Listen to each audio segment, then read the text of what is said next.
Catwoman, Lonely City, issue 2, Cliff Chiang on, well, both writing and art. So it was an impressive first issue last time, and I will admit that the 2 months between issues did mean it took me a minute to kind of re-establish in my head exactly what was set up and what we were doing. That's the same with every one of these books, though, isn't it? Yeah, but it was just like it took me so long to remember why she had to get in the Batcave. Like, because the issue keeps talking about it, and I'm like, why did she get in the Batcave again? I've completely forgotten why. And I was like, oh yeah, it's because Batman's dying word was this word, and like it's the thing in the Batcave. I'm surprised it took you so long, relatively speaking, because I think it's like 3 or 4 pages in where she has the meeting with Barbara, and says that Orpheus, the word. So that's where surely it comes back by then. Oh yeah, but they hadn't mentioned having to get in the Batcave yet. So like I didn't have 2 and 2 to make the 4. I only had that was like 2 on its own, and then the other 2 was brought up a lot after that point. Matt, did you ever go back and read the first issue? I did not, so that's why I'm being quiet and letting you guys do this. Mm-hmm. So yes, so Croc's living with Selena, sleeping on the couch. Selena's meeting with Babs and sort of planning for their thing. But Selena goes to an old ally who helps make her costumes and stuff, has like a workshop behind her clothes store, and ends up recruiting this old lady's son as part of her team. Admittedly, she doesn't go there to recruit anyone. It's just that the old lady's like, hey, can you take my son? He's kind of a loser and he needs some experience. Take him, please. And it sets up a running gag of people having Catwoman posters on their wall. Yes. I think it was actually kind of hinting that maybe him and I've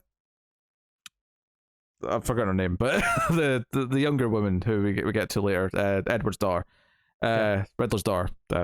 She like maybe like there'll be a romance between them because they both had Catwoman posters. Even though the first time it comes up, the implication is that he gets embarrassed because when she says, "Oh, what poster was it?" and he's like, "You're in the purple outfit," because it's clearly the sexy one. And she just goes.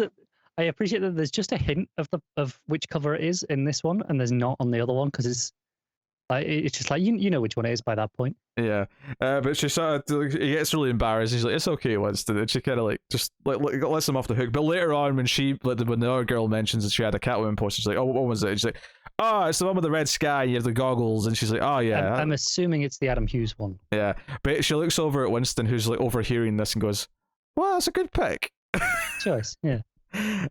Which still kind of feels like she's shitting on him for having the I don't know, quote unquote the sluttier one, but also even though if I recall, it's not like that other one's not sexy as well. I mean, Catwoman's outfits are always at least somewhat sexy. They are, but like Hughes tends to draw it in that way in particular. It was done as like in a pin-up style. If I'm thinking of the right cover. Yeah. So Riddler and his daughter end up kind of coming into the whole thing as well, and they're going to plan a heist, and it's and this is where the book, like, I think the start of the book, because partly because I was finding my footing and remembering what was going on in the first issue, but also just because the first chunk is some setup. But once we get to the point where they're in the apartment and they're like forming plans and the characters are interacting with each other and they're like, okay, we have to break out of Star Labs and try and get this device that'll help us, which happens to be the Alan Scott Green Lantern ring. But of course, no one checks to see if the battery is also in there to charge it. And it turns out it's been destroyed. Yes, so it's useless, basically. Yeah. It's a trinket, nothing more. So they do that when it's just Winston and Croc with them, and then they bring in Riddler and his daughter. And it's around here where the Two-Face stuff starts to come in. I love that later on in the issue, Two-Face's coin is in like a... But Joe, like Mr. Freeze used to always have like the little like dancing version of him and his wife in the jar, like the right. It's that exact same sort of dome shaped jar, but with just like a little stand with the coin in it on his desk. I kind of dig that, and he's livid. He's livid because Barbara is like out, like debating him, and you're just waiting for the coin to come out. Yeah, and be flipped for some reason or another. Because he tries to like throw it in Bab's face, like, oh, you've got a colourful past, like referring to being Batgirl, and she's like, yeah, Tooth. Oh, I mean Harvey. Maybe there's a better ways to solve these problems. Like, I used to be Batgirl, sure, and people are kind of frowning upon vigilantes now, but you used to be freaking Two-Face, so let's not Let's not split hairs over our past, shall we? Because I will win this fight. But yeah. So, but you can see that they also want the tech from the Batcave because they're actually using some tech from a Batmobile, to do stuff. It's like the predictive algorithms. It's kind of almost like a Minority Report style thing. And they mentioned that Batman never really used it because they kind of saw why he shouldn't, kind of thing. But they're wanting to use it, and that's one of the things that they're critiquing Two-Face over in the polls and stuff, is that he's kind of wanting to, like, and Barbara even says, like, you're kind of splitting the city in two, get it, Two-Face, because one's the rich side where crime's eradicated, but then all the poor people and stuff that you expect to be criminals. So it's basically taking the idea of profiling and sort of elevating it to like a science that is really problematic, even more so problematic than it already is. So in a sense of that, early on, there's like a bat cop who like asks to see a guy's like green card, basically. Yeah. And we saw like parts of this in the Society last issue with like the different coffee shops. Like you have the nice one that only takes the G band and whatever cryptocurrency they're using, and then you've got like this tiny little rundown one that she has to go to pay cash. That's like, this is all you get. Yeah, I love that Selina's friend who makes the outfits, like she sells a lot of superhero t-shirts and stuff. So there's like just random like t-shirts for various characters in the background. Or at one point Winston's wearing like a Green Lantern shirt, but at one point he's wearing like was it a Doom Patrol shirt or something like that? It was a very different like type of character or team. There was just a neat touch. I don't remember. I wasn't paying a ton of attention to what t-shirts they're wearing, I'll be honest. It was good. Like some of them stood out. Like Riddler's daughter, Edie, her name is. Mm-hmm. Is wearing like a Wonder Woman hoodie, which I thought was kind of cool. Like the way the design of that one was. No, there was just a fun running little thing that you could notice if you were paying attention to the various stuff. Oh yeah, he's got a Black Adam shirt on. That's what it was. Oh yeah, okay, I did notice that. But it's kind of stylish. It almost looks like a brand of clothing rather than like a Black Adam shirt. Yeah. So you almost could miss it just because it wasn't like the lightning bolt. It wasn't the like what you'd expect in a Black Adam shirt. It was like just a sort of elegant, like, oh, this could be a designer label that says Black Adam on it. Yeah. So that was a fun little detail in there. Obviously the art's very good. It's Cliff Chiang. You kind of know exactly what to expect, especially after the last issue. You know what to expect. The issue builds up to a second proper heist where they have to break into Ace Chemicals. And this is where they got the full team on board. And Selina's kind of bonding with Riddler's daughter because she's a gymnast and she's really, good and stuff, and she's like jumping up to the catwalks and all the rest of it.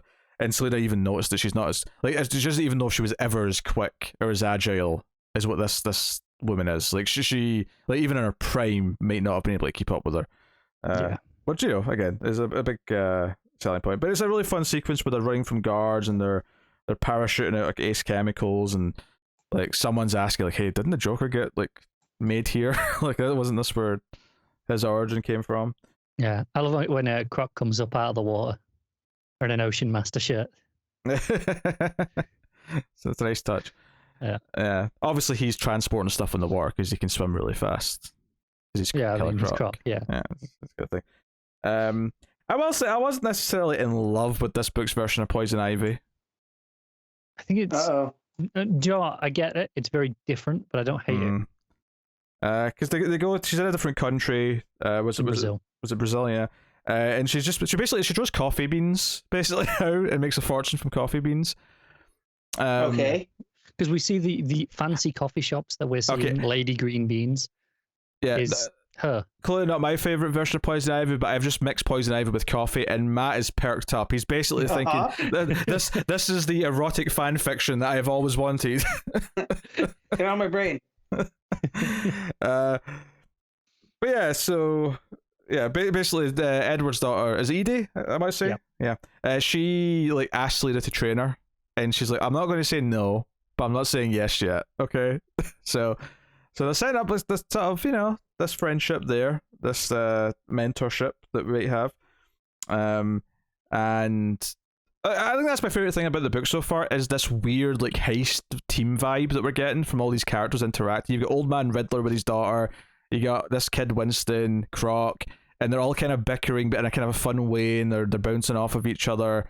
And Selina's kind of like acknowledging it's kind of weird that she has this team to rely on, and she's worried that she's the one letting them down by not being as good as she used to be. It definitely feels like at the end of the book she will finally hang up being Catwoman and probably pass it on to Edie. But, yeah. Like she'll actually choose to retire as opposed to just being told she has to when she came out of prison in the first issue. She was just like, "You're old, you're done." But she spent, trying to prove herself that she can still do it. I think by the end of the book, it will be her realizing that no, it's okay. She doesn't have to still do it.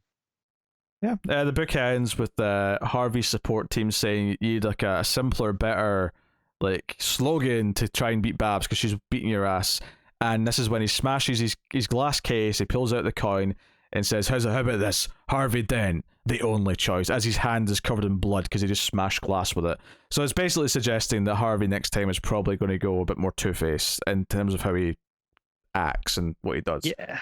And you knew this was coming at some point. Oh, for sure. Yeah. There's a lot of fun. Something we didn't even talk about. There's like a little flashback of a heist that's, where it's Catwoman and Batman in like the 60s outfits. Kind of, yeah, it's meant to be like, if not the first meeting, but like early days meeting. Yeah, she's got a little cat ears on. It's the old 60s TV show kind of looking outfit. She's stealing like a necklace and just kind of having fun being a jewel thief. And there's a little moment there, like actually, where she thinks she sort of tricked, well, not necessarily tricked him, but she's seducing him, and she's like sort of thinking he's going for a kiss, but then you just hear the click, and it's him taking off the necklace she stole. It's like, it's not going to be that easy. Batman's not going to fall for my charms quite that, willing and able. So, but again, it's nothing in terms of the plot. It's just a nice little. Like here's something like 3 or 4 pages, just and in the span of a 50+ page book, 3 or 4 pages isn't that much, and it's just this little character beat of like just okay, this is what in this world, this is what their relationship was like in the early days. Yeah, credit this one still, like the dialogue flows really well. That I never felt burdened by it. It went in super quick. This is a great book. I dug the first issue a lot as well. This is just continued being great. I think Chiang, the art is just spectacular, killing it. I love what he's doing with the colors. A lot of like really bright colors, even in the darker scenes, but like a lot of natural colors in the daylight. Yeah, it's notable that when she steals the green ring, she has to escape the guards and the cops and whatever, and the ring teleports her. It's like the last bit of juice the ring has. That flash of green is like the only vivid green in the entire book, so it really sticks out. Other than the ring itself, I suppose, but in terms of like the big splash of color that you get from it.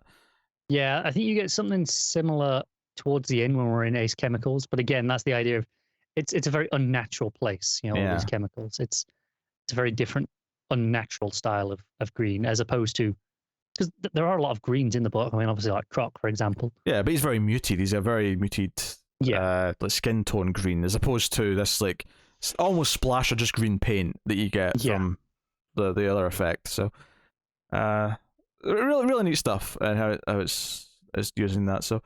No, really, really good. Like like I say, like the 2-month break between issues hurt it a little bit in the sense that I had to sort of adjust and get back into it again. But once I was halfway through the issue, I was like just into it again, and I was just like flying through it and enjoying a lot of new characters as well, on top of like just fun interpretations of older characters, which is a really nice pivot or spin on things too. So, cool. What are you giving it, Connor? I'm giving it an 8.5. I'm digging it. Yeah, I think I'm happy to also give it the 8.5.